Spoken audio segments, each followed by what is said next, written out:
Hello everyone, I hope you're doing okay today as you tune into this video. So today I'm addressing the question that came up in a previous video on letting time pass.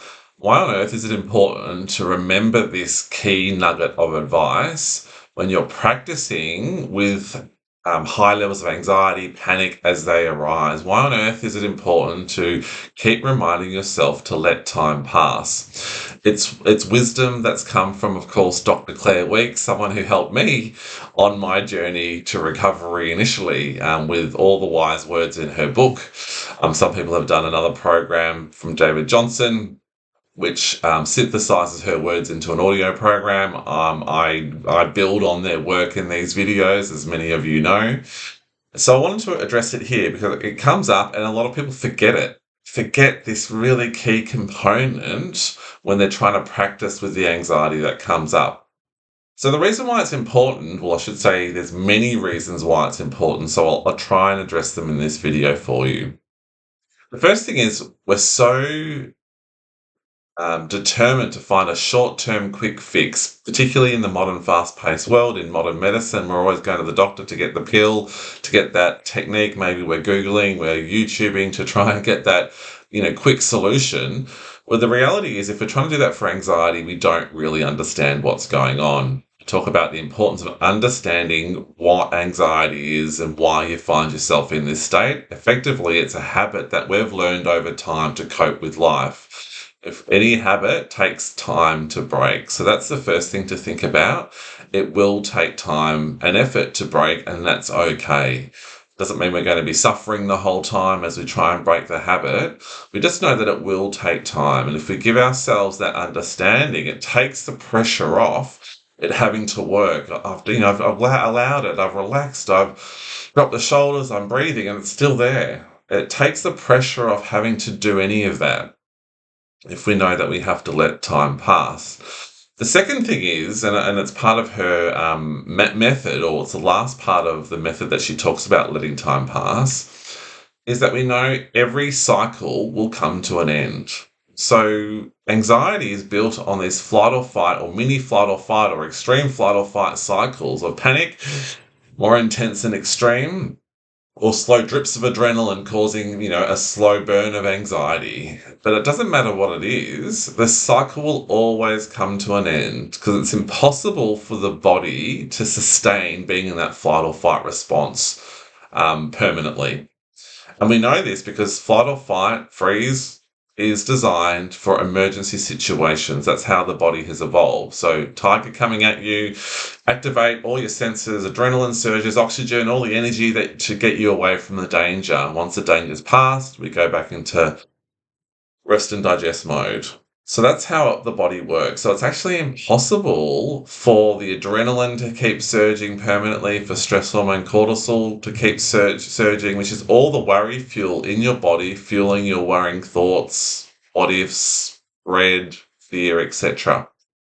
So if we remember as we're practicing to breathe, go loosen the body, gently move through or glide through any tension, we just need to remember that in time, as much time as needed, that you will start to get relief from how you feel because the adrenaline will eventually dissipate, stress hormone cortisol will back off, and you'll feel a little bit better, maybe a lot better, maybe a little bit. It doesn't matter, even if it's just for a minute or two, even if it's half an hour, if it's a day, whatever it might be, that's okay.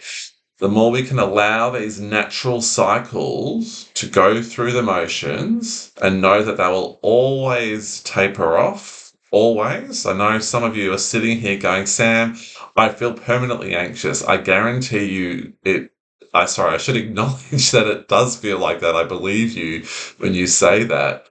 But you've always had a little bit of relief. Every time, every client, when I'm doing anxiety coaching in front of me, when we talk, we can always identify, actually, yesterday morning I felt a bit better, or before I went to bed, I actually slept really well, or there's always moments. And so we're just trying to piece a lot of these moments together as part of the recovery journey. So that's why it's important to remember to let time pass as we practice, but as much time as is needed. And it's going to be different for all of us. We just have to trust the body And the more that we're allowing the anxiety to go through the release process without engaging in it, so separating yourself a little bit as you kind of glide through the tension using your body as an anchor, we can just get on it, get on with our day, go to work, wash the dishes, go for a walk, pick up the kids, do whatever we need to do, knowing that we'll always get relief at some point. Often we never remember when the relief comes. We're like, oh, when did I start feeling better? And that's when we're really allowing, because the cycle always comes to an end. And that's really important, because if we know relief will come, it gives us permission or an easier way in to keep practicing with it, as opposed to tensing up and going, am I getting worse? Am I going backwards, etc.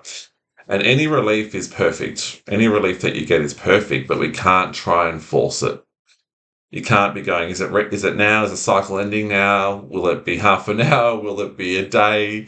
We have to get away from any of that thinking, because that buys into the myth that anxiety is serious. Yes, it's unpleasant to experience, but it's not serious or harmful in any serious way like that. So again, if we remind ourselves of that, plus the fact that in time we'll always get relief from how we feel, because a cycle will come to an end.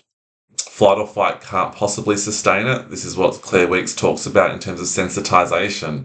Sensitization is just the body switched into fight or flight mode.